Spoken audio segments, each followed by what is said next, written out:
حدثنا الحميدي عبد الله بن الزبير قال حدثنا سفيان قال حدثنا يحيى بن سعيد الأنصاري قال أخبرني محمد بن إبراهيم التيمي أنه سمع علقمة بن وقاص الليثي يقول: سمعت عمر بن الخطاب رضي الله عنه على المنبر قال: سمعت رسول الله صلى الله عليه وسلم يقول: إنما الأعمال بالنيات وإنما لكل امرئ ما نوى، فمن كانت هجرته إلى دنيا يصيبها أو إلى امرأة ينكحها فهجرته إلى ما هاجر إليه.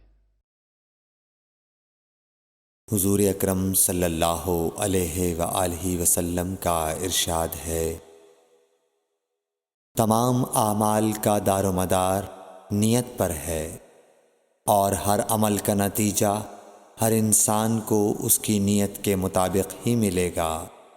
बस जिसकी हिजरत दौलत दुनिया हासिल करने के लिए हो या किसी औरत से शादी की गरज से हो, बस उसकी हिजरत उन्हीं चीज़ों के लिए होगी जिनके हासिल करने की नियत से उसने हिजरत की। सही बुखारी हदीस नंबर 1।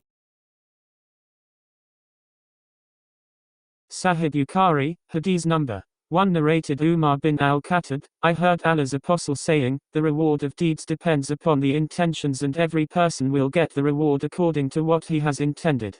So whoever emigrated for worldly benefits or for a woman to marry, his emigration was for what he emigrated for. Please subscribe this channel and press bell icon for receiving more videos like this.